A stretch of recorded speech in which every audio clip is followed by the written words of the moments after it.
Good afternoon, everyone. I'm David Courtwright, the Director of Policy Studies here at the Kroc Institute.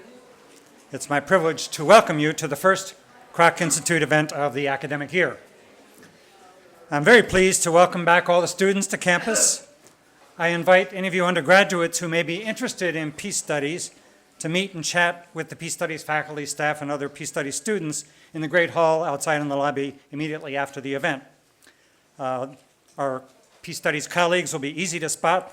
There's the one sporting this cool button saying, "Ask me about Peace Studies." So check it out.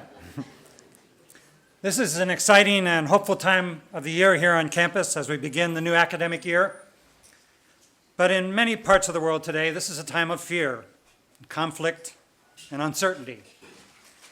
Nowhere more than in the Middle East. We are here today to focus on one of the most intractable conflicts in the world, the dispute between Israel and the Palestinians in Gaza. We're privileged to have with us today a very distinguished panel of experts with diverse backgrounds and perspectives to help us in understanding Gaza. I will introduce all of them now, and then they will speak in the order presented. And then after that, we will have an open discussion with the full panel and invite all of your comments and questions. Our first speaker will be Asher Kaufman, who's an associate professor of history and peace studies at the Kroc Institute. He's the author of Contested Frontiers in the Syria, Lebanon, Israel region, published by the Woodrow Wilson Center Press in association with Johns Hopkins University. He's written extensively on topics such as the evolution of Hezbollah, Israeli policy in the Middle East, and boundary disputes in the region. Before joining the Notre Dame faculty in 2005, he taught at the Hebrew University in Israel. Ali Abunimah is a Palestinian-American journalist who has written for the Chicago Tribune, the New York Times, the Guardian, the LA Times, and many other publications. He is a frequent guest on media interview programs and is the co-founder of the Electronic Intifada, an independent online publication focusing on the Israeli-Palestinian conflict from a Palestinian perspective. He is the author of The Battle for Justice in Palestine and One Country, books that focus on the plight of the Palestinians and the conditions of a just solution. Atalia Omer is an associate professor of religion and conflict and peace studies. She is the author of When Peace is Not Enough, How the Israeli Peace Camp Thinks About Religion, Nationalism, and Justice, a book just published by the University of Chicago Press. She is also a co-author of Religious Nationalism, a reference handbook, and co-editor with Scott Appleby and David Little of the forthcoming Oxford Handbook of Religion, Conflict, and Peacebuilding. Her current work is focusing on Jewish-Palestinian solidarity activism in the US. Father Patrick Gaffney, CSC, is Associate Professor of Anthropology here at Notre Dame and a faculty fellow of the Kroc Institute. He has researched topics such as religious leadership and politics, humanitarian crises, social structures and conflicts in Central Africa, Egypt, and the Middle East more generally. He is a master linguist and scholar of culture and can speak and read about a dozen languages, including Arabic and Hebrew. He's been living recently and now working on a history of Notre Dame's Tantur Ecumenical Institute, located in Jerusalem near Bethlehem, where he was when the current conflict broke out recently.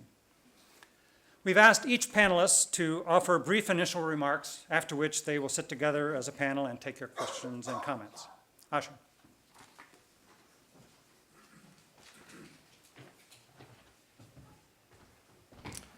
Thank you all for coming. Looking at the title, Understanding Gaza, I teach here a course on the Israeli-Palestinian conflict, and I tell my students always that if they think they understand, then they weren't listening the entire semester.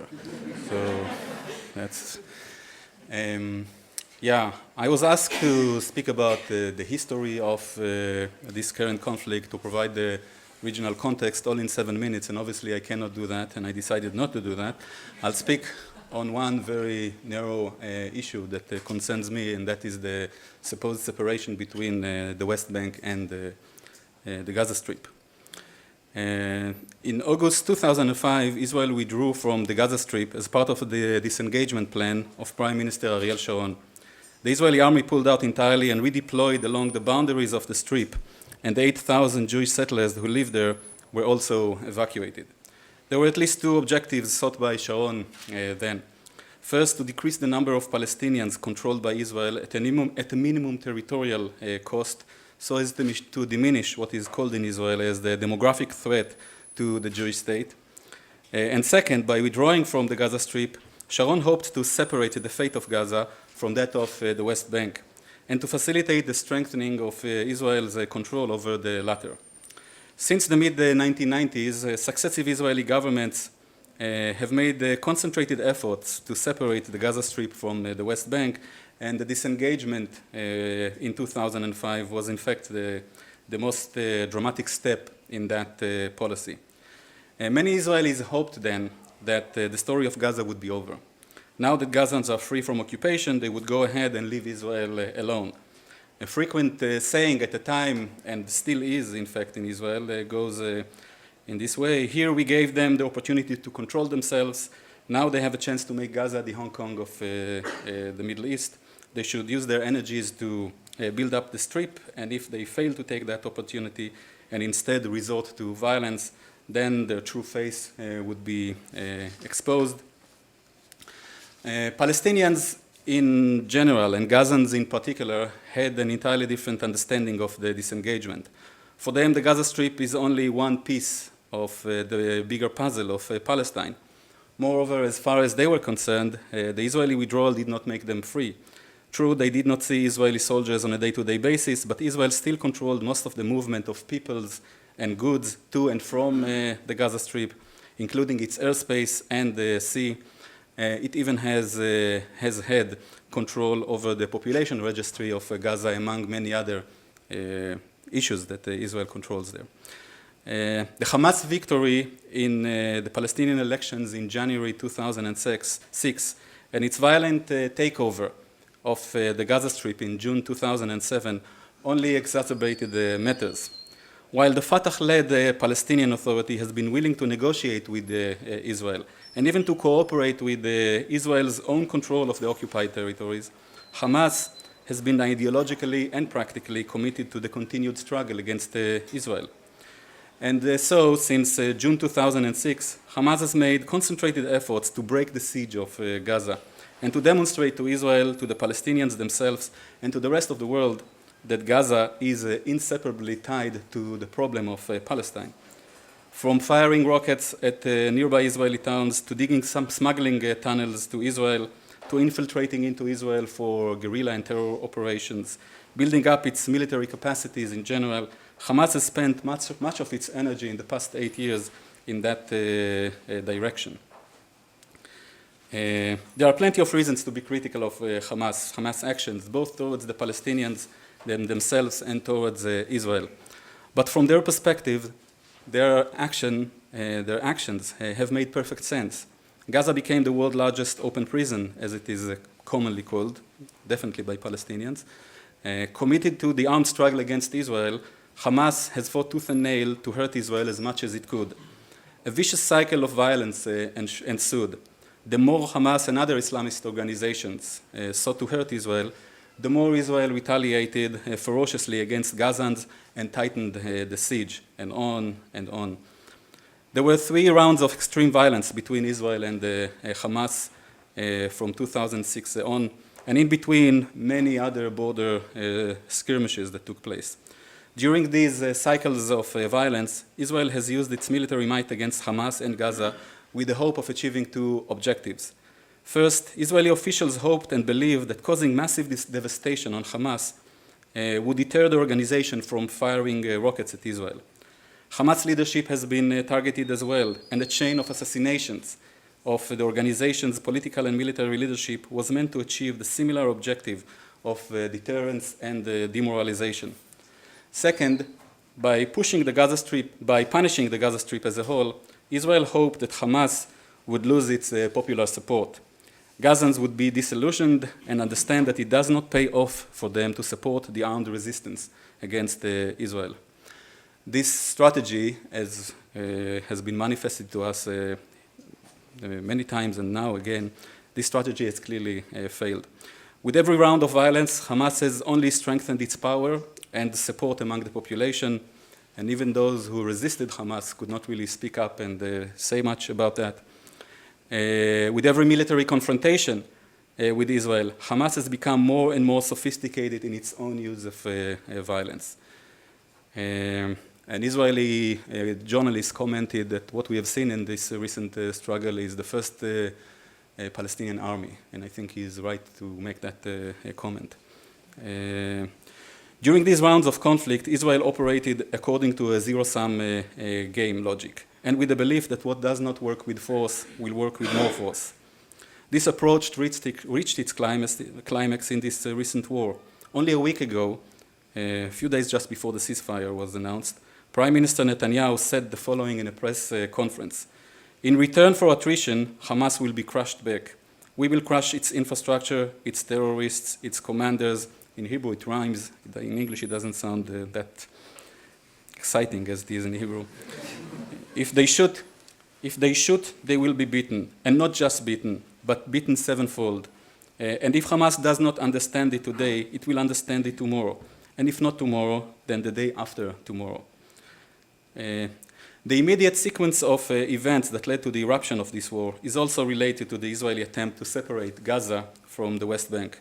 The Israeli government opposed the Palestinian National Consensus government that was formed in early June.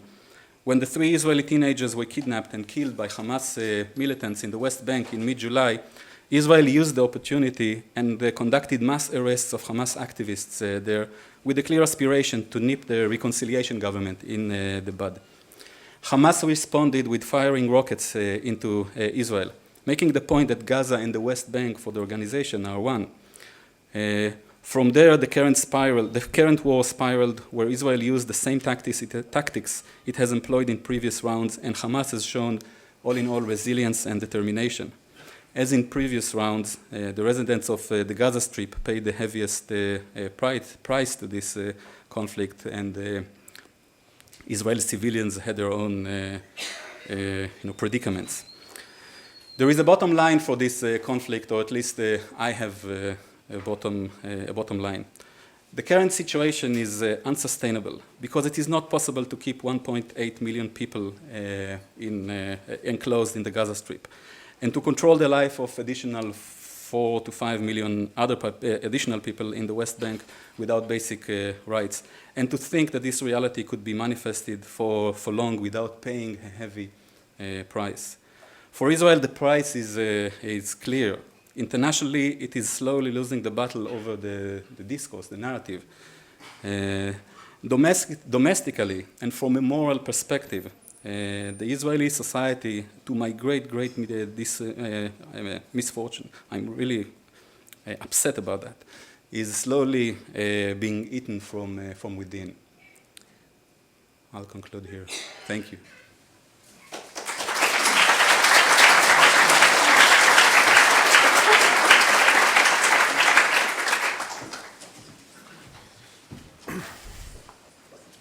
Good afternoon. 7 minutes, it's very hard, but collectively perhaps we'll cover a great deal of time. To talk about Gaza means to start not just from 0, but to start from minus 100, because there's so much misinformation, so many lies, so much demonization of Palestinians in our media and coming from our government, that just to get from minus 100 to 0 would take much more than 7 minutes, but I'll try my best. Gaza is a beautiful place. I was there a year ago, just over a year ago. The past 51 days have been difficult, thinking of friends there and being in touch with them through horror that is undescribable. Of course, it's been much harder for them, but in a sense, we've lived the horror vicariously. What Gaza has been through is something that nobody here can relate to, and nobody in modern times, perhaps in the United States, can relate to. Israel dropped on Gaza the equivalent of a medium-sized atomic bomb over 51 days. Tens of thousands of tons of high explosives, tens of thousands of artillery shells. And anybody who tells you that Israel attempts to avoid civilians or that it strikes a pinpoint is lying to you. They're not mistaken, they're actually lying. The US government knows this.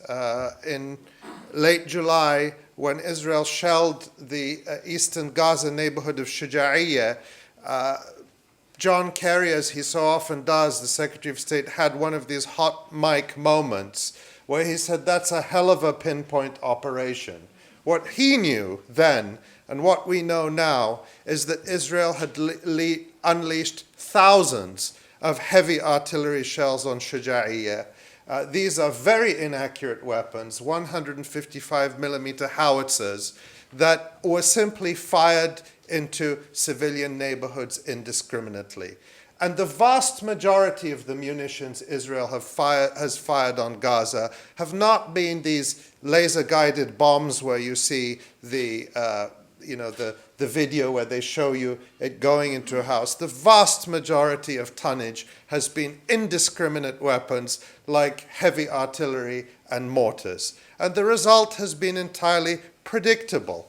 Over 51 days, 2,168 people have been killed. Let me put that in perspective for you.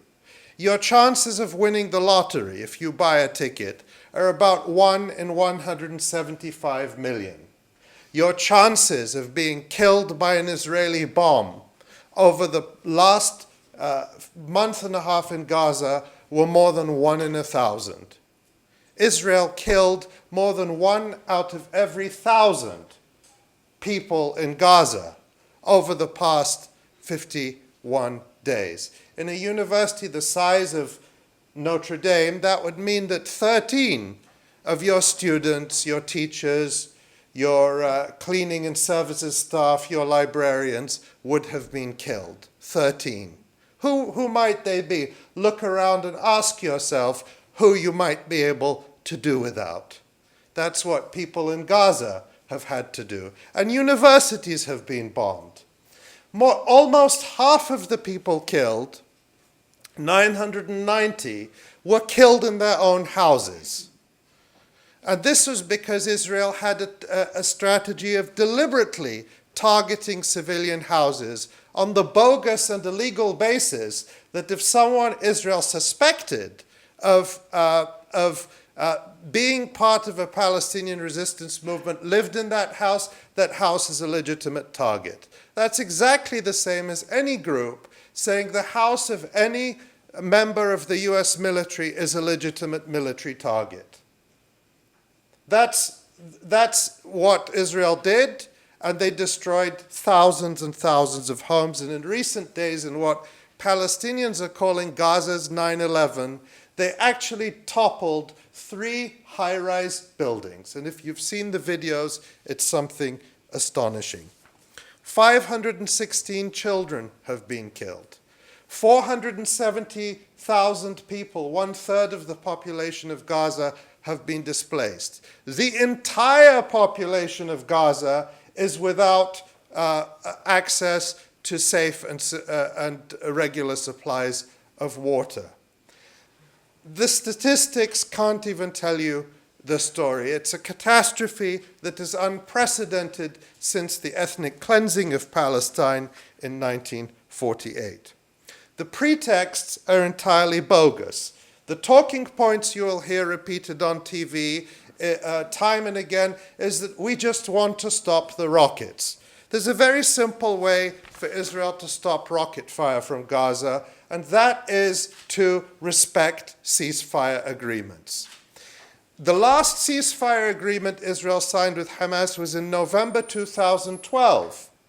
And Israel agreed to stop military attacks on Gaza and to end its siege, to end the blockade of 1.8 million people, to end the closure, as Asher Kaufman put it, to stop treating Gaza as an open-air prison. The Israeli violations began immediately, and these are from UN figures. In the first 3 months, Israel violated the ceasefire dozens of times, and dozens of people were injured and killed. How many rockets did Hamas fire into Israel in the first 3 months after the November 2012 ceasefire? Zero. Zero.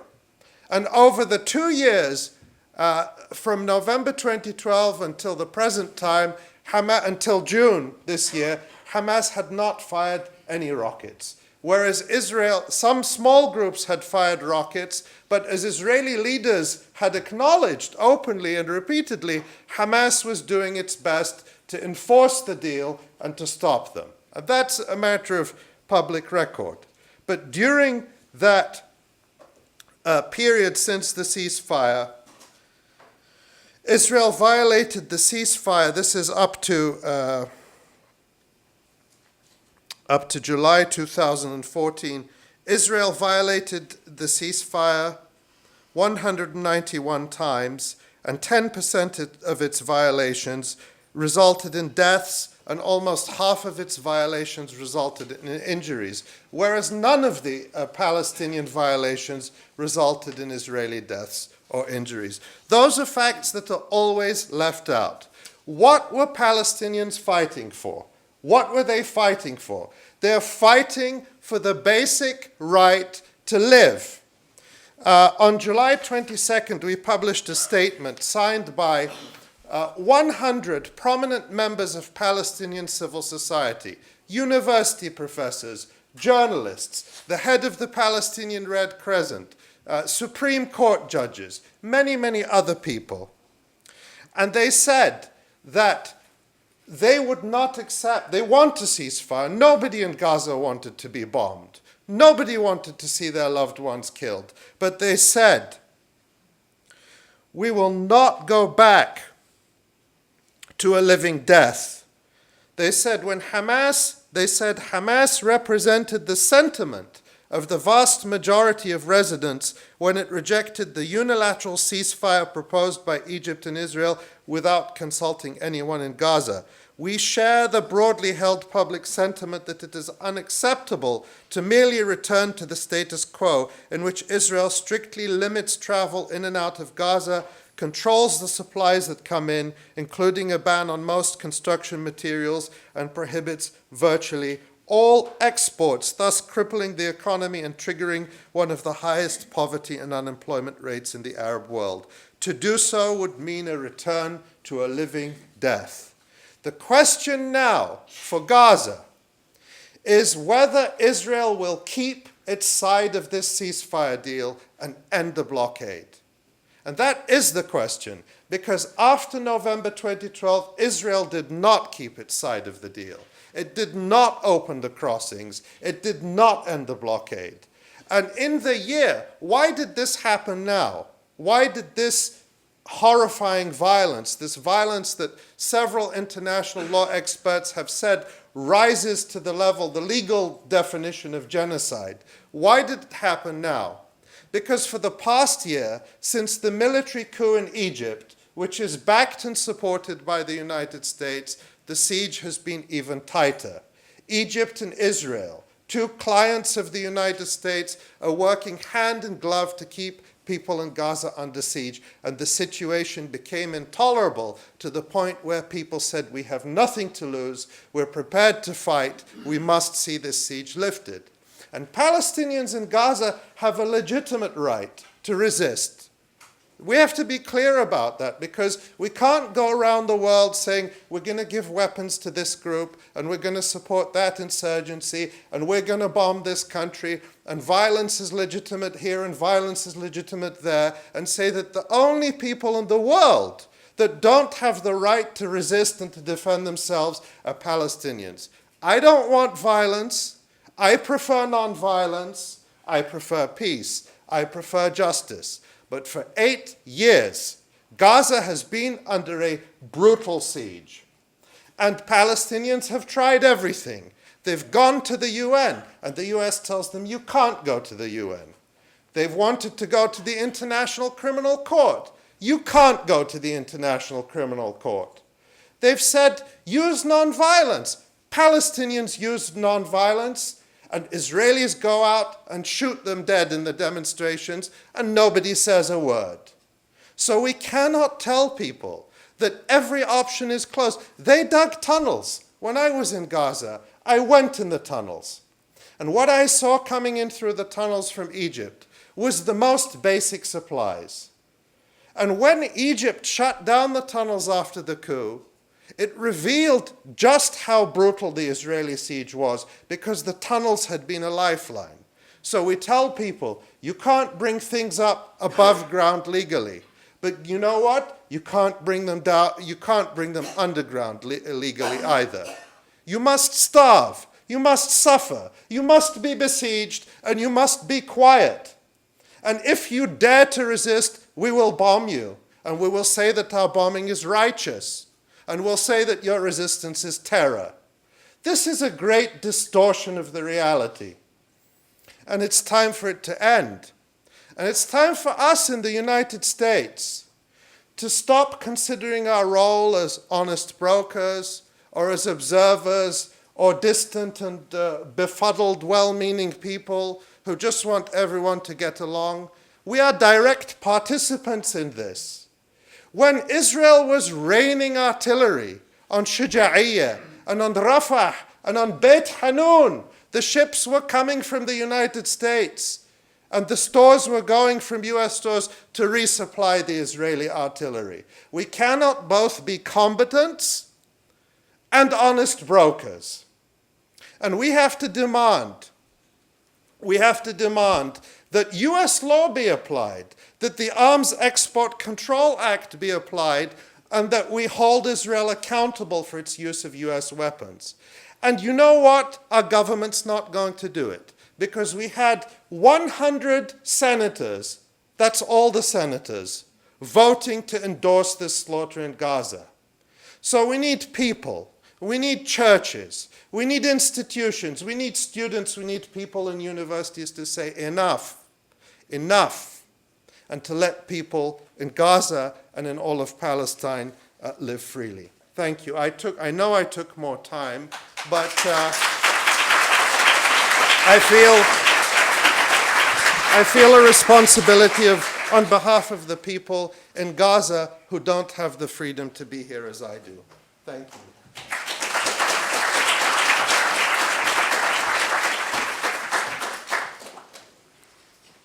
Thank you. So even though many today eulogize the Israeli peace movement, there are still voices that do stand against the stream and challenge the axiomatic assertions that authorized the recent horrors in Gaza, as Ali described. It is important to identify who they are, what they argue, and how do they fit within the broader landscape of Palestine solidarity, activism, and peace-building efforts in the region. The responsibility to do so is vital in order to avoid fatalistic attitudes and be able to navigate constructively the polarized universes of opinions and interests related to the Israeli-Palestinian conflict. This is an image from the city of Hebron in the West Bank, quite a ubiquitous image of what is life there, with settlers and the military. And you don't see the Palestinians in this image. Jewish settlers can dump urine and dirty diapers on the Palestinian marketplace in Hebron, in this city, with impunity.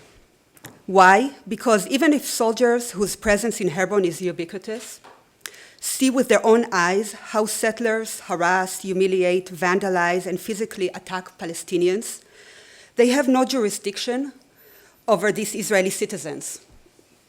On the other hand, a Palestinian teenager stone thrower can be detained for months in humiliating conditions and without due process.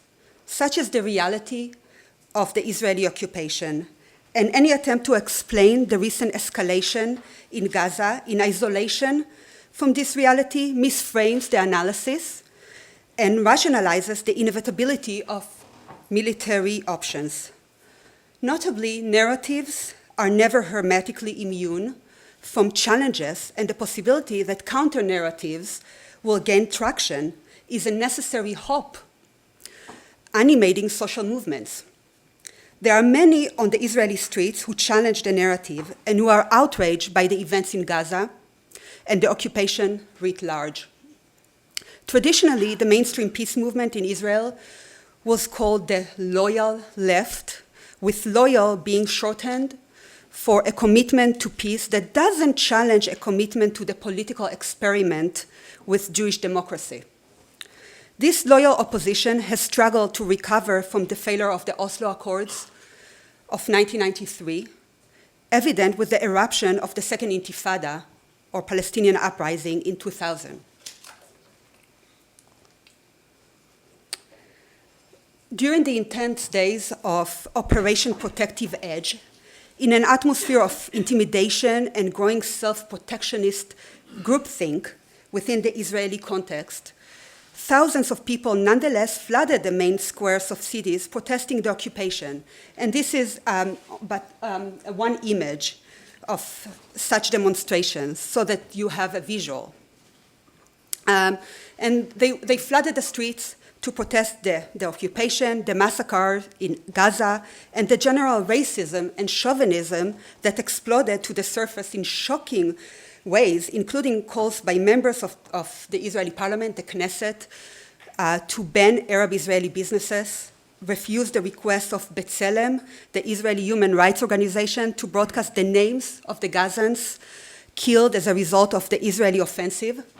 B'Tselem is one among a host of Israeli civil society organizations that for years now were at the forefront of the Sisyphus-like work of addressing on a daily basis the legal, cultural, social, emotional, and economic dimensions of the Israeli occupation of Palestinians.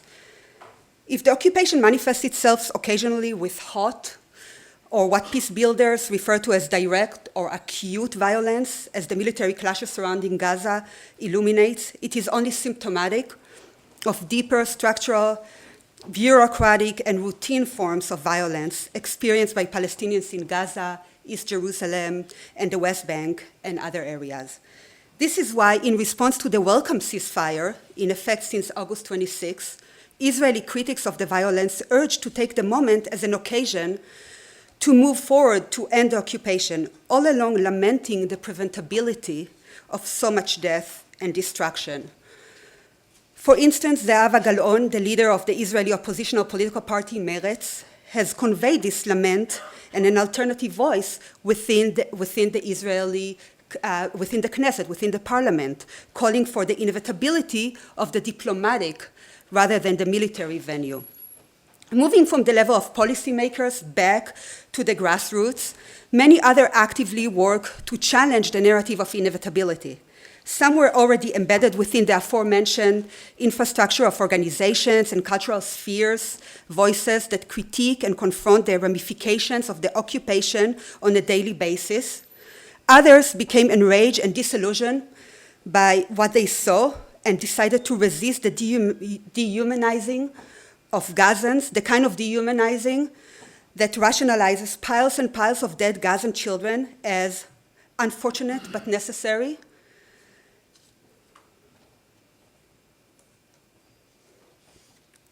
The words delivered by Israeli author David Grossman, here in the slide.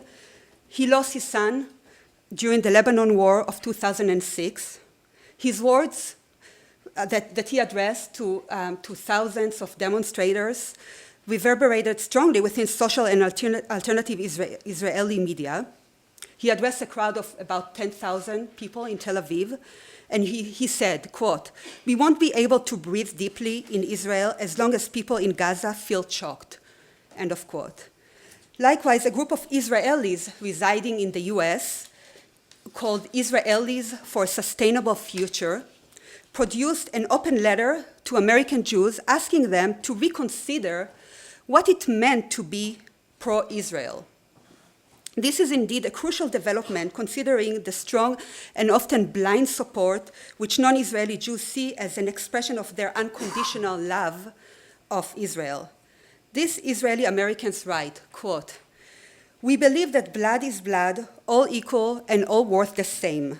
And we are well aware of what happens when the lives of one people are deemed to be worth less than those of others." End of quote. Here, these Israelis intersect with broader Jewish circles of activism to end the occupation and redefine how non-Israeli Jews might relate to the Israeli political project through invoking the very Jewish experiences of being the target of genocidal and discriminatory practices. This is a picture of a demonstration that illuminates this mixing of non-Israeli Jewish critique of Israeli policies and as well as Jewish Israeli critiques of Israeli policies. So Israel is clearly also a Jewish issue. On this account, an increasing number of Jews around the world have become disillusioned and outraged by the images from Gaza and are questioning precisely the relations between them and the Israeli nation state. Jewish Voice for Peace, which is by far the largest organization of Jewish critics of Israeli policies, challenges Israeli policies precisely by challenging Israel's monopoly over Jewish identity and history, and flooding the streets and social media with signs calling "not in my name." Jewish Voice for Peace activism also intersects with the broader Palestine solidarity campaigns, including the turn to tactics of boycott, divestment, and sanction that recently has gained momentum in various circles, including churches and academic associations.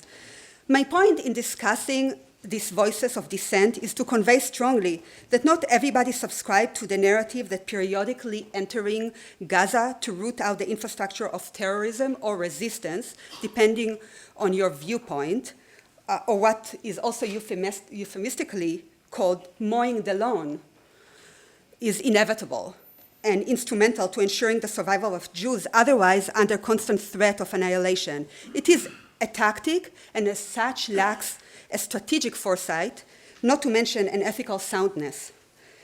Notably, beyond the banners that critics wave, there is also a constructive alternative argument that is put forward. Israeli Jews and Palestinians will have to figure out a way to live together once the occupation is ended. Some of them already do.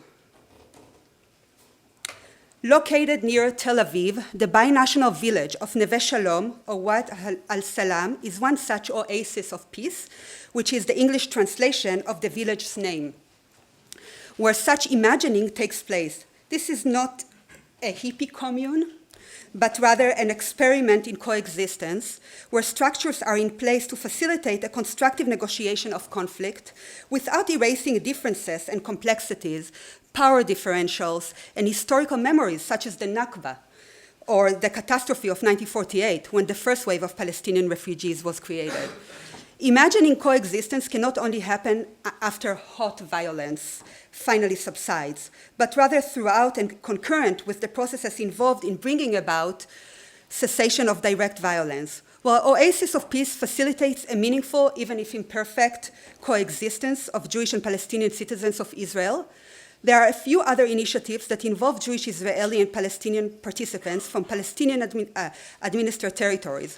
While in recent years there has been a strong and growing understandable resentment of the inflation of such initiatives that's contributing to the normalization of the occupation, it is nonetheless important not to overstate the charge of normalization because authentic and often painful conversations do develop across divides, and it is crucial to have such discourses in place, however minuscule they may be. This is all to say that the articulation of a critique to the dominant narrative, while necessary, is not sufficient from the perspective of peace building, which needs to pay attention to already existing constructive efforts to resist and transform the polarization of Israelis and Palestinians, as well as their many spokespersons and stakeholders. Thank you.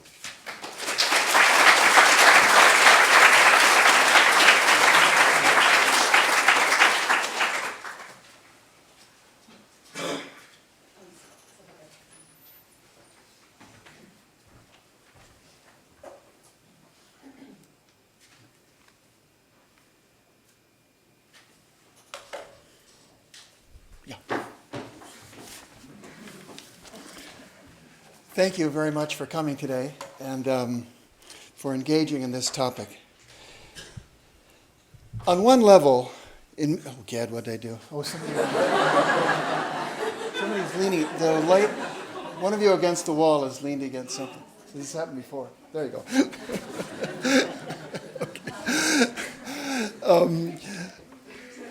I have come to bring you light. On one level, in terms of media reporting, public discourse, and partisan polemics, the most recent conflict in Gaza, Operation Protective Edge as it's called, like its predecessors, can be characterized as a military confrontation and a diplomatic poker game between Israel and Hamas. But on another level, this latest tragic chapter, like the others, belongs to a larger picture that is hard to shrink and fit neatly into a vocabulary of international relations and the nightly news roundup. Those who speak for this other dimension, this larger picture, don't compete in the same arena as politicians, diplomats, and soldiers, for whom war is a matter of winning and losing. Instead, they engage the same pressing issues, but in a way that expands the boundaries of discourse and the need for concern, from strategies at hand to a recognition of their fundamental human consequences. This other dimension I'm referring to goes by different names, but here, for the sake of brevity, I will call it conscience. By this, I'm pointing to the reflective awareness that a law higher than national sovereignty, a source of moral discrimination that is not justified by ethnic or religious belonging, by party loyalty, by self-interest, by dominant power, or by collective desire, must be reckoned with. Rather, conscience judges right and wrong and calls us to act on the basis of conviction that life is a gift, and we are all responsible to the gift giver. Of course, for Jews, Christians, and Muslims, this giver of life is the one God who commands us, among other things, "Thou shalt not kill," and "love thy neighbor." I evoke this larger picture and stress its importance by way of addressing the visit of Pope Francis to Israel-Palestine shortly before the outbreak of these latest hostilities, and to argue for its relevance to understanding Gaza.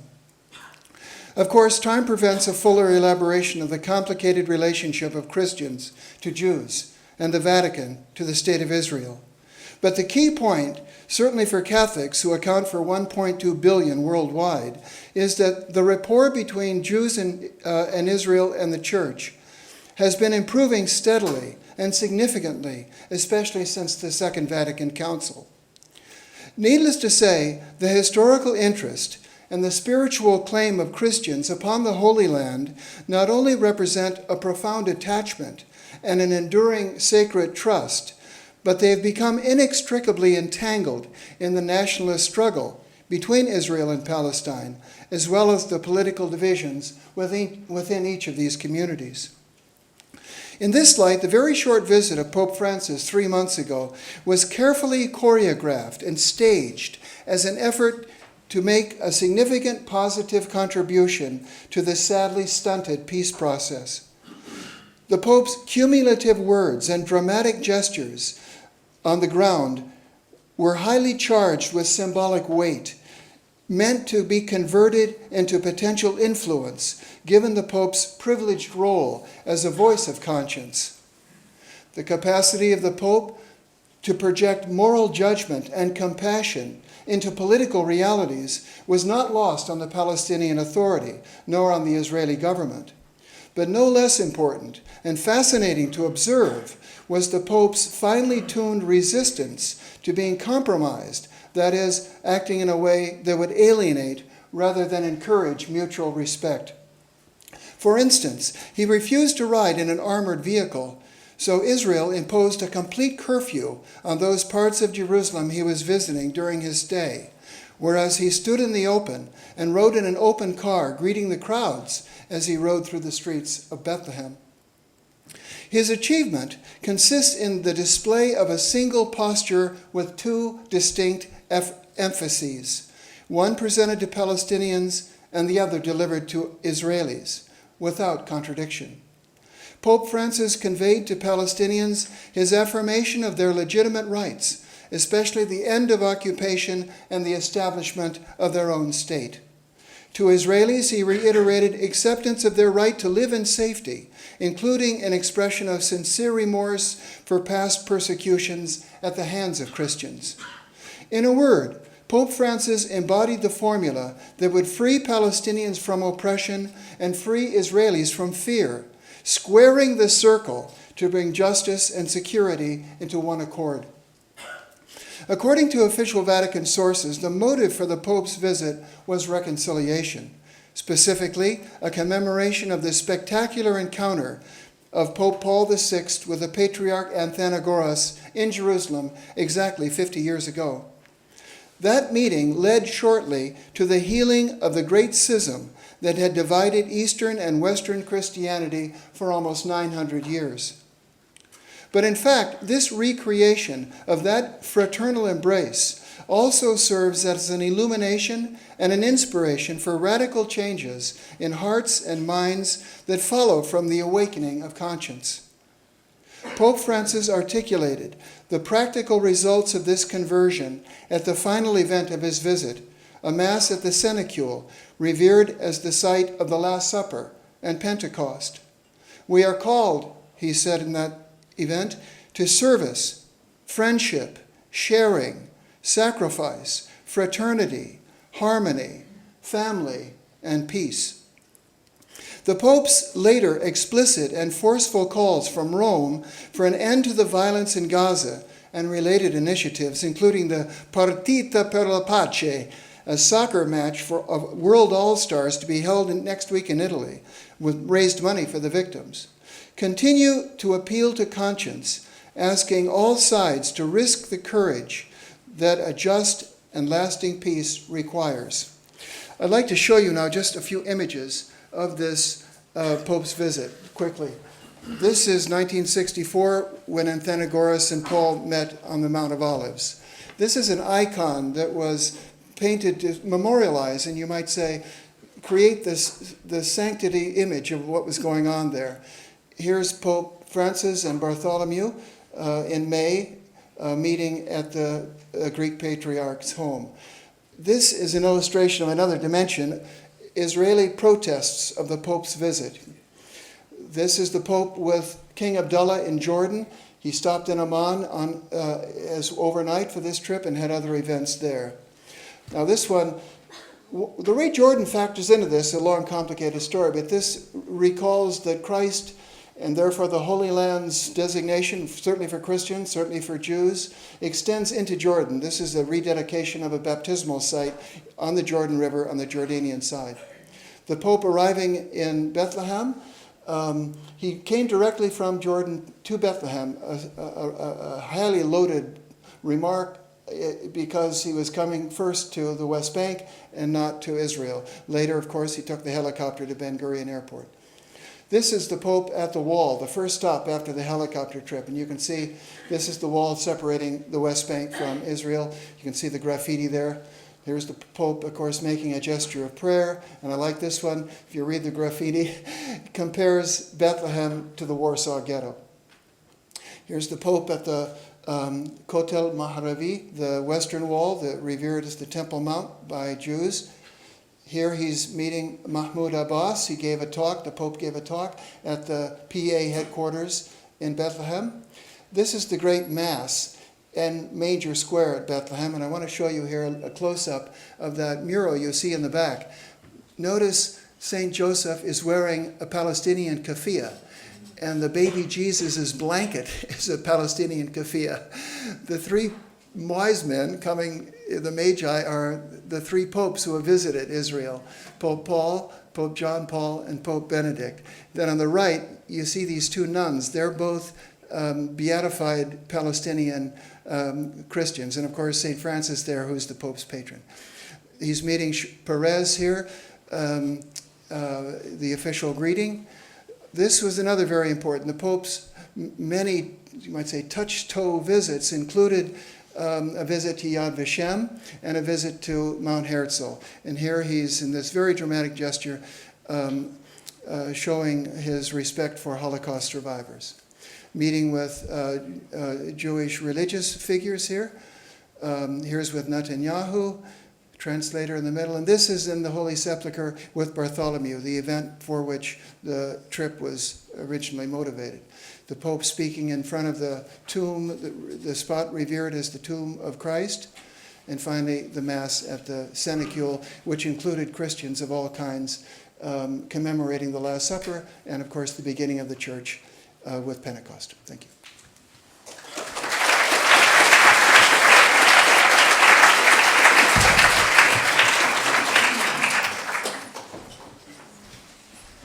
Well, thank you very much, panelists. So please come and take your seats. And we're now able to open the discussion to all of you.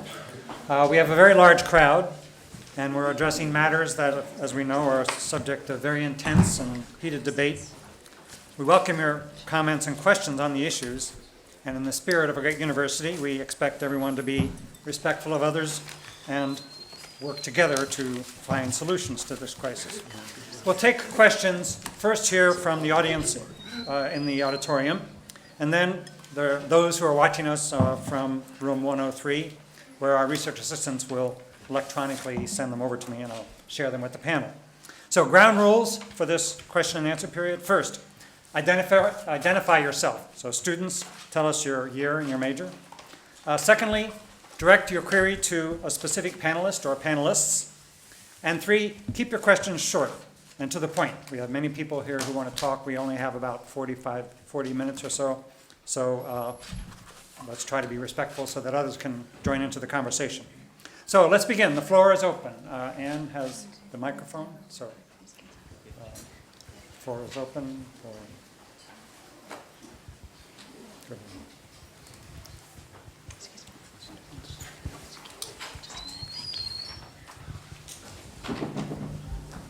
Thank you very much. My name is Bob Pfefferman. I'm Director of Community Relations at the Jewish Federation in South Bend. Question about the fundamental cause-effect relationship to this conflict. And by the way, I do agree with all the panelists that this is a tragic conflict. But in order to understand the root cause of it, it is important to go back to 2005 and talk about what happened after Israel unilaterally disengaged from Gaza. When Israel left Gaza unilaterally, there was a multilateral agreement between Israel, the Palestinian Authority, Egypt, and the European Union that everyone agreed to and everyone was happy with. And there was no siege, there was no blockade, and Gaza was not a prison. So it's important to talk about what happened immediately thereafter. Immediately thereafter, Hamas and Islamic Jihad launched attacks on the border crossings and launched rockets into Israel. That is a cause-effect relationship that has been missing from this discussion. Furthermore, it's important to mention that these two organizations are dedicated openly to the destruction of Israel. Hamas has a charter dedicated to the destruction of Israel that was not mentioned here. And thirdly, these groups receive weapons, funding, and training from Iran.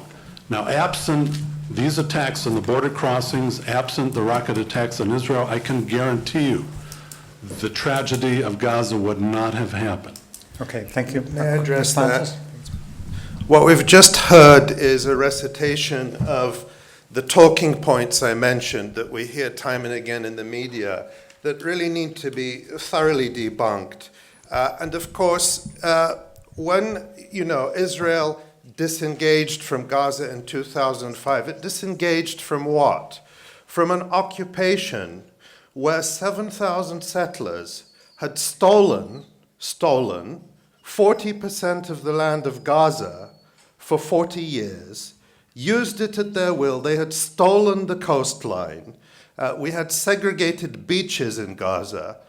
Most of the coastline was reserved for the 7,000 settlers, many of whom were from North America. And the 1.5 million Palestinians in Gaza, 80% of them refugees from lands from which they were expelled, were restricted to 60% of the land. So 40% of the land for 7,000 settlers, and 60% of the land for 1.5 million people, mostly refugees, living under military occupation and martial law for decades.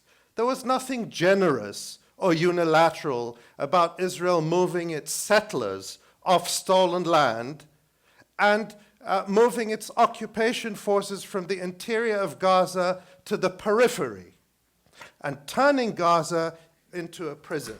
Now, since you're so interested in facts, sir, let's look at what Ariel Sharon's advisor, Arnon Sofer, said about the future of Gaza in 2004 when this so-called disengagement was being planned. And this was in an interview in the Jerusalem Post. Unilateral separation doesn't guarantee peace, he warned. Now, it's important. He was speaking at the time when all the stuff and nonsense coming, the public relations, that Gaza will be developed and it will be the Singapore of the Middle East. But this is what Ariel Sharon's advisor, Arnon Sofer, was saying. Unilateral separation doesn't guarantee peace. It guarantees a Jewish Zionist state with an overwhelming majority of Jews. What will be the price of this achievement?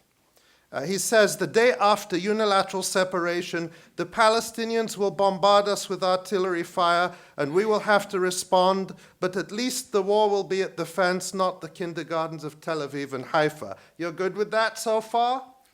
He goes on, I would like to complete this because it's very important. We've had 2 speakers from Israel. I'm the only Palestinian here. I think we need to have some balance.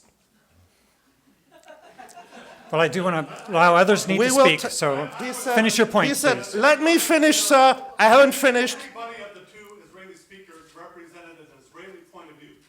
Yes, I mean, yes, and you represent the Israeli point of view. Okay. Ali, I will Ali, finish. I will please finish. and let I one will of the other finish. panelists I also will comment, finish. please. Thank you. We will tell the Palestinians that if a single missile is fired over the fence, we will fire 10 in response, and women and children will be killed and houses will be destroyed. Further, when 2.5 million people lived in a closed-off Gaza, it's going to be a human catastrophe. Those people will be even bigger animals than they are today, and with the aid of an insane fundamentalist Islam, the pressure is going to be awful. It's going to be a terrible war. So if we want to remain alive, we will have to kill and kill and kill all day, every day. That's what we saw for the past 51 days. Now, the claim about the rockets, you said rockets were fired. Can you tell me, sir, how many rockets and artillery shells Israel fired into Gaza between 2005 and 2007? Here's what I can tell you. I can tell you that number. Please. I can tell you Ali. that number. Move on. Since the Israeli unilateral withdrawal from Gaza in 2005, Hamas and Islamic Jihad have fired 13,000 rockets and mortars at Israeli civilians. Do you seriously expect that Israel would not respond to that? I ask you this question. When the Germans conducted the blitz on London, was there a response? You know the answer. Yeah. So eliminating the rocket fire on Israel, not talking about Yes. eliminates the cause-effect. I addressed that. There was Okay. a, yes, I did. There was a ceasefire. There was a, Rockets have one purpose. They are to kill there was Israeli a civilians. ceasefire. They are supplied by the government of Iran. not going to go anywhere. Also dedicated to the destruction of Israel. There was a ceasefire in November 2012. I addressed this in my talk. Had Israel respected it the way Palestinians did, there would have been no rockets. Okay, let me it's time ask to move Asher, past those talking Asher to say a points. word, and then we'll move on to some other questions. Look, I'd like to say something. No, Ali, please, you'll have a chance. I There'll be would more like to questions. say something. I would like to say something. How about you renounce violence? I would like to say something. Denounce the organizations that are responsible for the violence within Gaza. I would like to say something. Yeah. Sir, please. And you come with a justification of the use of force on the part of the Palestinians. Renounce the violence as a starting point. This is the Kroc Institute for Peace, yet you sit here justifying violence. No, that's inaccurate. But the analysis that we unfolded here during this panel was, first of all, with respect to the question about root causes, no, it's not 2005. I think the motive that threaded our presentations together was that it's about, we need to have a serious conversation about the occupation. I highlighted in my presentation how you said the Israelis on the panel did not represent the Israeli side. Well, there are many voices within Israel, and I try to convey that plurality, including internal conversations within the Jewish American landscape. So this is very important. And the question on the table is really to address the occupation. It's not an either or, but a real engagement with what it will mean to think about questions of coexistence, about the authenticity of the claims and the experiences of violence. Yes, the many Israeli Jews who live nearby Gaza, their life in the past month have been pretty miserable. It was nothing to compare to the life of the children and family and people in Gaza, and many Israelis recognize that, and this is the point of view that I try to convey, think constructively. We recognize a critique, but now we want to think constructively about change, and this is very much in line with the Peace Institute. We look at what is the relationship between hot violence to structural, cultural, and other forms of systemic violence that are embodied in the occupation. Okay, let's get some, thank you. Some questions from our students, faculty. Identify yourself, remember? Hi, I'm a sophomore studying peace studies and Arabic studies. My name is CJ. My question is for Reverend Gaffney. When you mentioned that our conscience is above political allegiance, I'm also wondering how our conscience may motivate us to become politically active or politically involved. Well, I would say there are many points of reference in any conflict. And when you shrink a conflict down to arguments that demonize the opponent, that see the opponent as irreconcilably alien, you invite a dimension of interaction which is going to be inhuman and destructive. And so one of the important things is to recognize that all humans have rights to life, all humans have rights to security, all humans have rights, and then we can list the UN Declaration of Human Rights, including the right to flee from their home in danger and return. And all of these rights have to be negotiated, have to be discussed, have to be interacted with. They can't be absolutized by one and then denied to the other. So I would say we have to refer to a law that respects all rather than a demonization of one and a claim of full entitlement to another. And that's been a major problem in this and many other seemingly intractable conflicts. Other questions?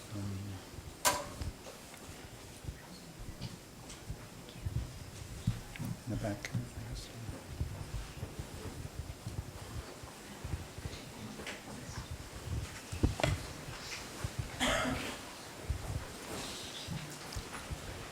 Hello.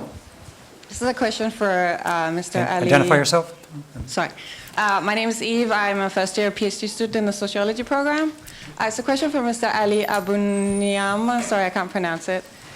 You mentioned that our governments will not make any change. So I just wondered if you could give us any recommendations as to what can we as individuals do to advance change in this conflict. Thank you. That's a wonderful question. I think it's very similar to the question that the gentleman asked before. This situation is often misrepresented as one of being, two sides, as if there's some equality or parity. This is a gross distortion. On the one side, you have an occupation, you have one of the most powerful armies in the world, proclaiming victory against an impoverished, besieged refugee population that it bombarded with the equivalent of the Hiroshima bomb over the past 51 days, mercilessly targeting civilians, as a number of international law experts and Human Rights Watch said in its statement of July 29th that Israel's attacks targeting civilian objects are illegal and are war crimes. You know, it's important to dwell on those points, because if we always say move on just when we're getting to the facts, we never get to the facts. If we never debunk the talking points, we'll never understand. And that takes time. It can't always be done in a soundbite. It sometimes takes a forensic examination of the facts. Now, all of this is done with complicity. The US government supplies Israel with these weapons which are used to commit atrocities. 140 families in Gaza have lost 3 or more people in single incidents. Entire families have wiped out in Israel's targeted attacks against civilians. The UN won't act because it's stymied. The US government is complicit. The European Union is complicit. So Palestinians have called on people of conscience around the world to act, and to act in solidarity with Palestinians through boycott, divestment, and sanctions, a non-violent movement that seeks to place consequences on Israel, to say that you can't keep occupying people's land for decades, building settlements on it, committing massacres with just being patted on the back by the world. There needs to be consequences to bring us to justice, to bring those rights about. So this movement, launched 10 years ago, has created great strides. In this country, we've seen that just in the past couple of weeks with actions to stop Israeli cargo ships unloading at ports on the West Coast. This happened in LA and Oakland and Seattle. No, that's symbolic. You know, the ships will eventually unload. But it's a way to say that business as usual can't go on for Israel while Gaza is blockaded and being bombed, and Gaza is being denied a seaport.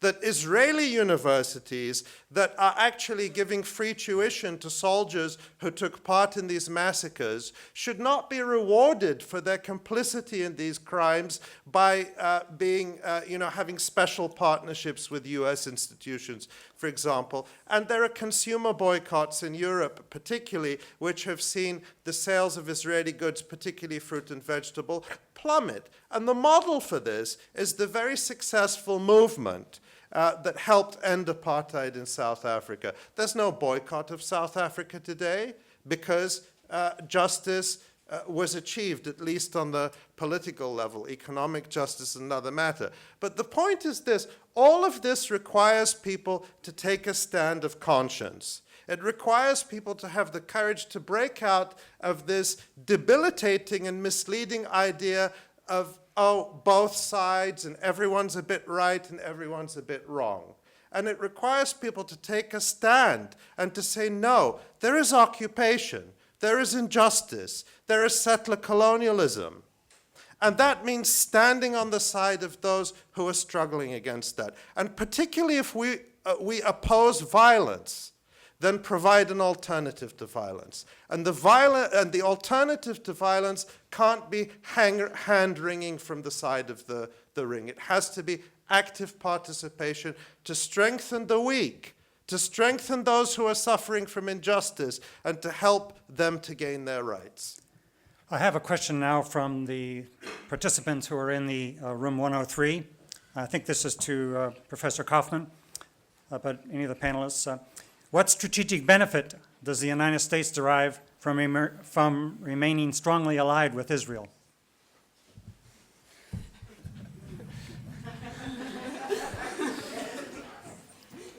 I want to say something more general before I go to this 3-hour explanation. I don't see any saints in this conflict. There are no saints in this conflict. And we have to approach this conflict like we approach other conflicts, with that understanding that we're not talking about saints from either side of the aisle. And I think, start from there. As for that question, I mean, as we all know, American foreign policy towards Israel is a domestic policy. You cannot really separate American foreign policy with regards to Israel from what is happening here, and that is crucial for understanding American behavior in that context. I won't say much more than that, but I mean, we understand the internal dynamics here in the United States when it comes to Israel, and that would be my. Okay. Yes. Another question here. Okay, yes, sir. Oh, we have a student here, sorry, okay. Hi, my name is Catherine Cunningham, former grad of the Peace Institute. Thank you for your presentations. It seems to me, just from watching the news in this country, that one of the largest arguments for continuing to resupply the Israelis with weaponry is this obvious fear and stimulated by these tunneling action. But you tell us that the tunnels, you know, the actual supplies that are coming in from the tunnels are basic goods and, you know, resources that people basic need, you know, to satisfy basic needs. So I love the forward conversation about debunking certain myths and bringing certain of a reality check as to, you know, these sorts of truisms, if that is, and really starting the conversation, also moving forward into what the future could look like. If you could speak on, and you know, Ali, maybe on the panel, speak on what would be your ideal view of conflict resolution. What would you like to see in the next 5 years? What would Gaza look like? If we can also start thinking creatively about moving forward. To your point on the apartheid, that's what Mandela and de Klerk did, is that they decided not to, you know, go back and forth, tit for tat, look at the different legislation, but actually to recreate a whole new narrative, you know, that was suggested. And so I'm really interested to know what that new narrative would look like.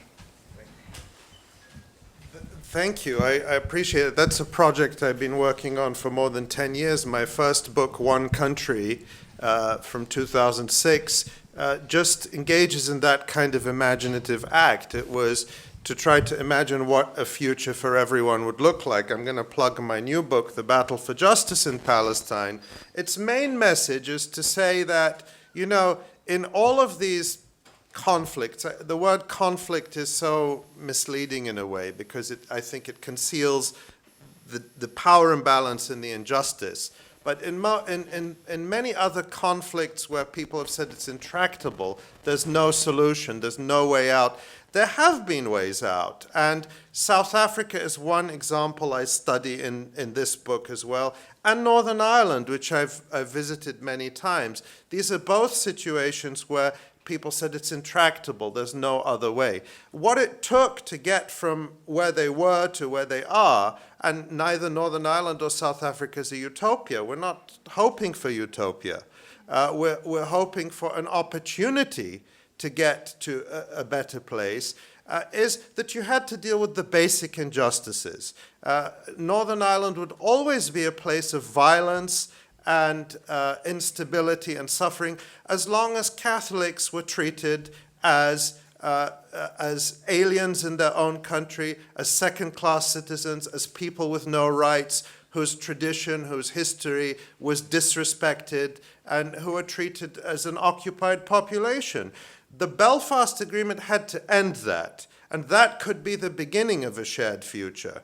And it's amazing to see. I mean, I was in Ireland the day, I write about that in this book, the day Gerry Adams and Ian Paisley sat together on television for the first time. It shocked people. No one expected that these two could go into government together. It would be like, a little bit like imagining the leader of Hamas and Netanyahu going into government together, and yet it happened. Why did it happen? It didn't happen just because people sat around and sung Kumbaya. It happened because the injustices were addressed. The discriminatory and bigoted state which had treated Catholics as second-class citizens, had to be dismantled and transformed.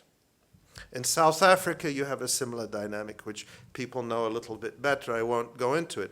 And so what I talk about in this book is you have to do the same in Palestine. You can't go on claiming that the country is a Jewish state and exclude the fact that half the population living within Israel, the West Bank, and Gaza Strip are not Jews and cannot live in a Jewish state. You have to think of models of pluralism and democracy as they did in Ireland and South Africa. And that could take many forms, but the basic principle has to be there. My parents, I wrote about this in my first book, grew up with Jewish people as neighbors. There was no problem with that. The problem is not about religion. That's misleading. That's a recent phenomenon. The problem is about rights and about the claim that one group that came as settlers, as in South Africa, as in Northern Ireland, have some providential right to control the whole country, and the native and indigenous people are just human garbage to be caged in Gaza or in refugee camps here and there without their rights. People have to be made whole, and then you can have peace. We have lots of questions. There's one more question from room 103, and this might be for Father Gaffney or perhaps Asher. The Egyptian media and the Arab media in general have been increasingly critical of Hamas and blaming Hamas for the violence. What's behind this interpretation, and what does it imply about the shifting power in the region? Patrick, you want to try?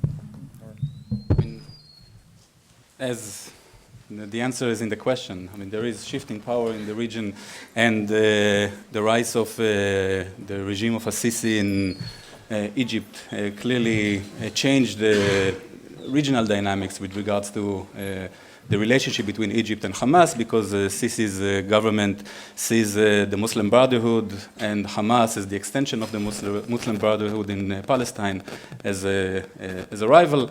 And at the same time, Egypt was the place where the negotiations for the ceasefire were held. So the regional dynamic here is very clear. As for Hamas, and going back to my point that there are no saints in this conflict, and it reminded me of what you were, I mean, you started your point with the tunnels. Again, clearly the tunnels were the lifeline, have been the lifeline of Gazans since the blockade began, but the tunnels have been also the lifeline for Hamas armament. And this is, the double issue here that we have to think about. And in my presentation, I spoke about that the cycles of violence have brought Hamas to be a very sophisticated military organization, and the tunnels obviously were not just used for bringing food, although this was a very important part of the tunnels. Is it legitimate for Palestinians to resist? I said that earlier, that this is the dynamics of Hamas' use of violence is completely understandable from my perspective, because that was the cycle it made completely sense for Hamas. Let me say...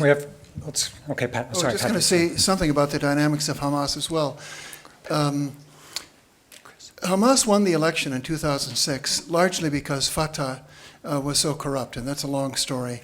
Fatah came back from Tunisia, and they were seen by many Palestinians who had resisted, who had participated in the earlier Intifada, as outsiders, and the particular command structure of Fatah in Gaza was perceived as alien and profiteering. And Hamas won that election because they showed themselves to be, I'd say, more honest, more directly concerned with the needs of the people, and Gaza is just a desperate place even then. And once Hamas won the election, a very unsettling fight broke out between Fatah and Hamas in Gaza and on the West Bank. And I was there in 2010, and there were constant beatings and jailings, and this was an intra-Palestinian struggle. And we could talk about that too, but I think one of the things that What was the role of the U.S. in that? The U.S. played an important I know, and role. Israel too encouraged it. I know that too. That's true, and that needs to be said. But just shrinking it to my point here, once Gazans realized that Hamas had taken power of the Palestinian Authority without its, honest men, was no longer in force. They lived with the government they had, and many resisted it. There is nepotism galore in the Palestinian political system, and that's perceived as, but it's the system they have.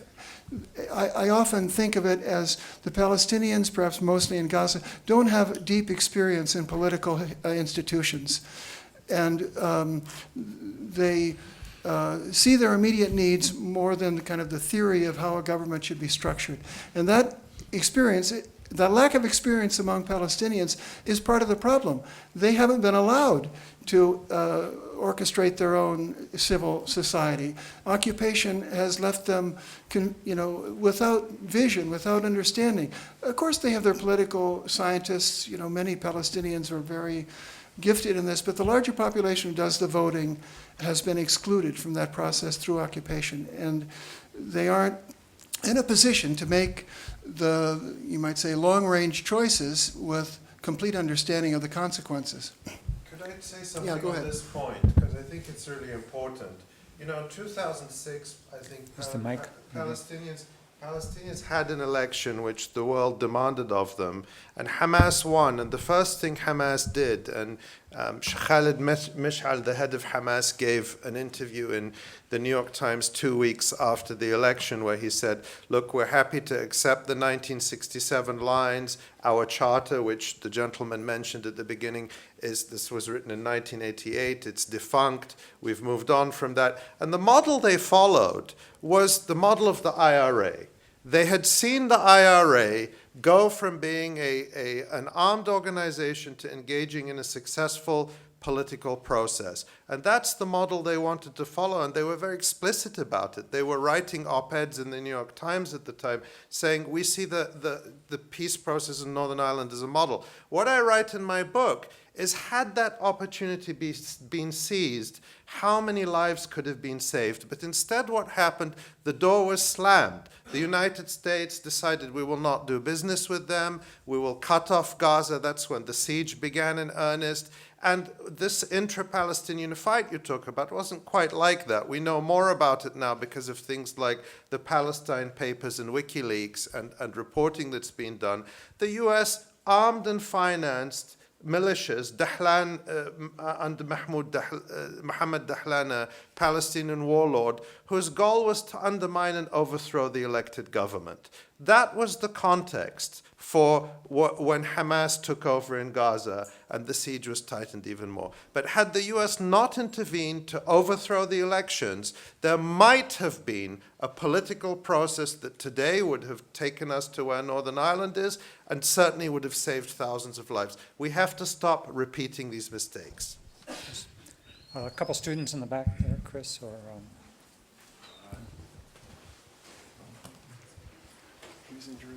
My name is Chris Newton, senior political science major. And I had a question for Professor Kaufman. What do you think the prospects are for some kind of political reconciliation between Hamas and the PA, and how does that play into the prospects for some kind of solution to the current state of affairs? There have been attempts for reconciliation. The last one, the recent one, I think there was a chance actually for a successful reconciliation to an extent also because of this changing regional reality where Hamas lost its support from Egypt, and the tunnels that used to go back and forth from Egypt were now being blocked by the Egyptian military. And it was primarily, I think, Israeli government, American decisions that brought to the failure of that process. Now, this particular ceasefire agreement actually provides us with some chances for the resumption of the creation of that unity government, because in fact Israel accepted that in dealing with the Hamas, it deals also with the Abbas, and that the representatives of the Palestinians in this ceasefire are one unit and not just Hamas in Gaza or the West Bank or Abbas in the West Bank. So this is already, to an extent, has happened with this ceasefire. I think this is inevitable. I mean, if you are thinking about constructive change forward, you have to engage with Hamas. You have to bring the organization into the table. As you know, as we teach here at the Kroc Institute, if you're thinking seriously about movement forward, constructive movement forward, first thing is that you have to bring all the stakeholders into the same table. If you ignore an important stakeholder, then that stakeholder would become a spoiler, and you don't want that. And you just have to take that, I mean, Israel has to take that into account. The United States has to take that into account, that in fact a reconciliation government is good for Israel, not bad for Israel. And this has been my understanding of this thing. I mean, it goes back to the question that Bob raised earlier, I mean, concerning my understanding. I mean, what is here? Am I a representative of Israel, or what is pro-Israel, anti-Israel? You know, I see a reconciliation government as a very pro-Israeli thing, and my entire worldview comes from that perspective. And I do not parrot the Israeli government, but I am still very much in my whole being an Israeli. Okay, we have time for maybe a couple more questions. Maybe the gentleman here, and then one of the students. So, yeah, please. My question is directed towards trying to figure out peace. So in peace, Identify yourself, yeah, please. It usually takes two sides to have at least the willingness to look at the other other party's point of view, understand their history, understand where they're coming from. And what worries me is there seems to be, and I'm sorry I can't read the name tag, but the gentleman, the professor, the writer from Palestine, actually, I'm sorry. Ali, I'm sorry, I can't, I missed it, sorry, I apologize. What I'm hearing, and I'd like you to respond, because what I'm hearing is a lot of them. There's a lot of the Israelis, there's a lot of words, there's a lot of what I would consider rhetoric being thrown around, genocide, oppression, occupation, and you have to understand from the other point of view, that's not what's happening at all.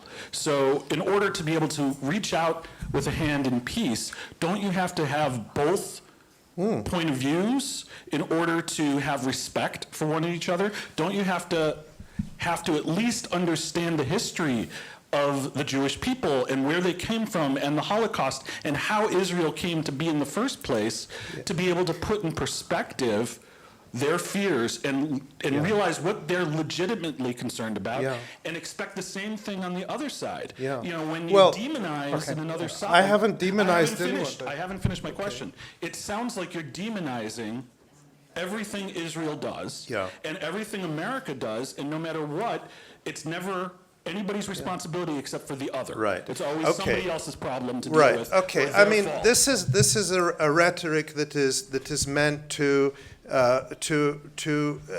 put me in a position where I'm the radical and the extremist, and I don't want peace and so on.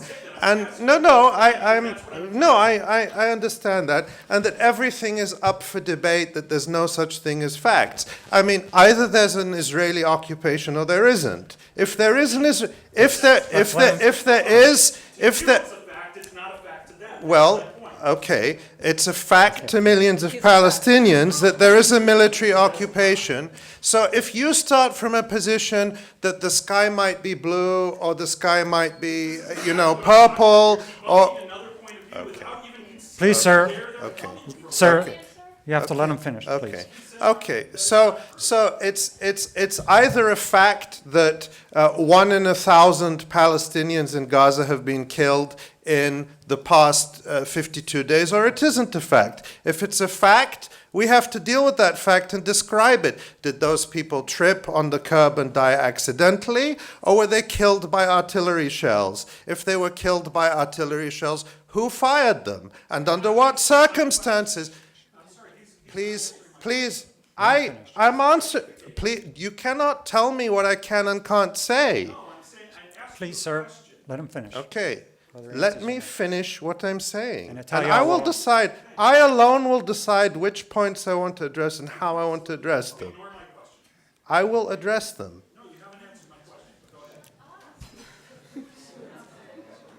I mean, this is, Please, this sir. is, this is, You have to be this quiet. is, this is part of the problem that Palestinians face in this world and in this country, is that if you try to talk about reality, you are shut down.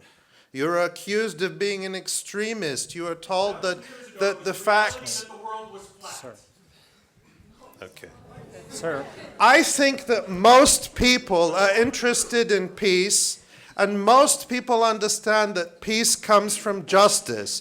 And when you start from an extreme position that, you know, there is no occupation, it's all a point of view, that there is no Sir, refugees, please. it's all a point of view, that Palestinians haven't been forced off their land, it's all a point of view. Well, no, it's not a point of view. It's not a point of view that millions of Palestinians are refugees. It's not a point of view that, that Israel has been colonizing and settling Palestinian land for decades. Those are facts. There may be facts that you like or you dislike, but they're facts. I get your point. And I also resent, let me say this clearly, I also resent the continued use of the suffering and the extermination and the genocide inflicted on Jewish people to justify Israel's crimes. There was a statement published in the New York Times less than a week ago, signed by 40 Holocaust survivors and hundreds of direct descendants of survivors of the Nazi genocide, saying enough of this. That Israel's crimes are not in our name. One of them was Hayo Maya, a survivor of Auschwitz, who I met in the Netherlands a few years ago. Let me finish what I'm saying. Hayo Maya, who survived Auschwitz, he left Germany in 1939 to the Netherlands. He was in hiding, but he was caught by the Gestapo and sent to Auschwitz. And he survived Auschwitz. And he lived in the Netherlands until he died last Saturday at the age of 90. And until his dying day, he said that the crimes that Israel's committing are not in my name. And so let's also stop silencing Holocaust survivors who say that the lesson we took from history is justice for everyone, never again for everyone. And stop using these horrifying crimes and the European genocide to justify what Israel is doing to Palestinians. Enough of that. Let's have justice for everybody. let me ask Italia.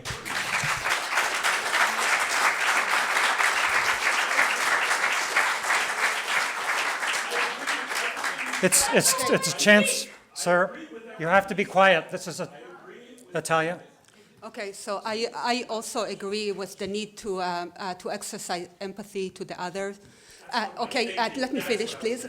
Yes, and as an Israeli, I had to be awakened to these realities. Listen to me. Yes, I had to be awakened to these realities when, even though I was a daughter of peace activists who stood in front of bulldozers that were bulldozing Palestinian homes, when my eyes were open to the occupation, it was from a place of empathy. I realized it, and then I had to rethink who I was, what it meant that for me to be an Israeli. Now, on the point of the instrumentalization of the experience of the Holocaust, like the letter of the Israelis who reside in the US that I mentioned in my presentation, Israelis for a Sustainable Future, what they recognize, what they illuminate is the universal message of what the Jews experience as part of a long history of anti-Semitism, but with the particular chapter of the Holocaust. But that's that for sure is not to authorize the occupation. And Israelis, the language, like again, what threaded the discussion here is that there is an occupation that needs to be addressed, and this is at the root cause. And it's the responsibility of those who occupy to exercise the empathy more profoundly. Yes. Okay. I'm going to have one more question, a couple more questions from students. And sir, your time is done. Thank you. Hi, my name's Rieti. I'm a first-year PhD student in anthropology and peace studies, and I'll direct my question to Dr. Omer. So there's an extent to which in the United States we're told that this conflict is about a core dispute over who owns this land. So going back millennia. And it seems that kind of discourse it's a dead end, that you're never going to convince either side that the other is correct. And so my question is, moving forward, how do we move past or transform that discourse to put that question to the side, put it behind us even, and understand how to move forward equitably, understanding that as Ali has said, that there are certainly power dynamics at play that are unequal. How do we move forward? Thank you. Well, it's we don't have time to really unpack the various dimensions of the really important question that you are raising. I would say that one crucial aspect from my perspective would be exactly to rethink what it means to be Jewish and Israeli, and also what are the kind of responsibilities and connections that non-Israeli Jews have with respect to the political project of Israel. It's not black and white. It's very complex. You cannot really theorize Zion out of Jewish identity. However, you can reinterpret it. You can interpret it differently in ways that don't translate into hegemony. And then there is the task at hand of, okay, now you have people who live there, who are stuck there, and how can we work it out in a substantive way that doesn't only dictate justice in abstraction, but works organically through capturing what already exists in terms of collaboration, coexistence, and so forth. So it's important to address the religious and historical dimensions and connections and how they are interpreted, because it's always about interpretation. And then you unpack, so who's doing the interpretation and how certain issues are represented, what is not represented. So you denaturalize what seems to be self-evident, and that would be a start, but it's only a start, because then you need to think constructively about changing the narrative, as we've discussed here. So thanks for the question. Maybe one more question. Here's the young man waiting. Hi, John Lee, sophomore political science major. This may be slightly off topic, but not really. But for the solution, there's obviously a problem in Israel and Palestine. And there seem to be, to my knowledge, two solutions. One would be the one-state solution, and one would be the two-state solution. I guess this is to the whole panel, what solution would each of you prefer? I don't know if we have time for the whys, but maybe just a really brief explanation on what solution you would prefer and why. It's a good way for the panelists to make one final round of comments. I'll start shortly. I follow Martin Buber, who believed in one land for two peoples, a shared coexistence. There are many models for this, but Israel may have to invent a new one, and the Palestinians, of course, have their own model. They too may have to move into unknown territory. As Atalia was saying a minute ago in answer to this question, we have to historicize what's going on here. The story of Israel and Palestine occurs at a certain point in the context of the way the world worked, and that includes Europe in the 1930s. It includes the 19th century colonial aspirations of European powers. It includes the self-determination of peoples who were deprived of statehood under those colonial systems. These are complex questions, all of which trickle through the possibility of a solution. And I think these have to be, we have to be sensitive to them and not go back into old myths or archaic, atemporal, religious or ethnic claims. And it makes the situation one that we have to look forward to things that haven't been tried before. I agree with the general direction of this reflection. Yeah, I do think that there is room here to think creatively in terms of the geopolitical rearrangement, as well as the kind of cultural and social work that will have to be put in place, because there can never be a membership in a particular to a particular nation state without only on the level of abstraction, because otherwise how would you distinguish between Sweden and Canada? They all operate according to the same principles of constitutionalism, democracy, a space for civil society. So are there differences? So there is a lot of cultural work that will have to be put in place, a common narrative that doesn't dismiss the complex histories. It doesn't erase differences and histories and memories and pain. It addresses those. So it will. The details will have to be worked out, obviously. But again, my sense is that there need to be the work that will have to take place will have to be organic, from the bottom up rather than dictating, including the various people who claim to be spokespersons for various interests. I think it's really crucial to de-intensify the level of discourse about this particular case and the kind of passions that it generates. I think a good starting point is to recognize the reality that there is already a single geopolitical entity. That, we're not picking from a blank slate or a menu, shall I have one state or two states for lunch today?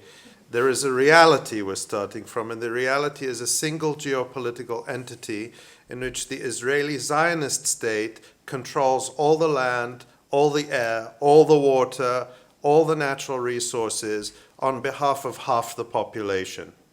And it controls the other half of the population that is excluded from citizenship and participation with extreme levels of brutality.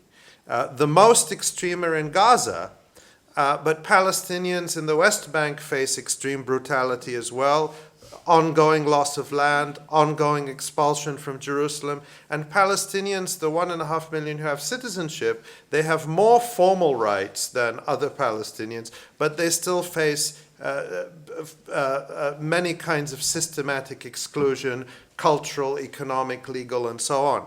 So this is already the reality of a single entity.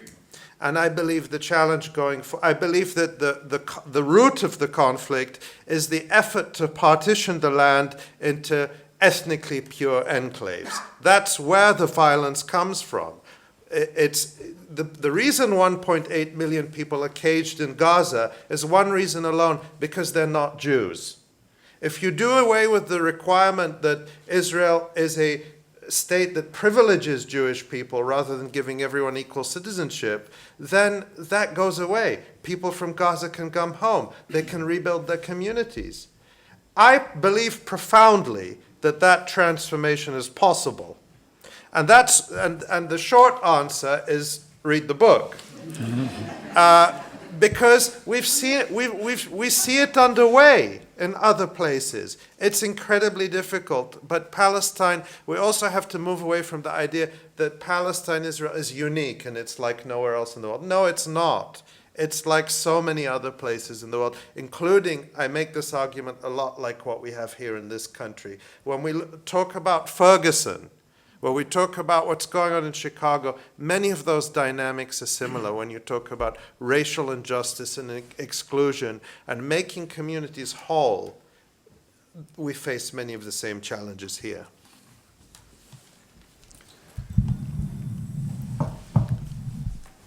We have tried the two-state solution now for I don't know how many times, and it was utter failure, unfortunately.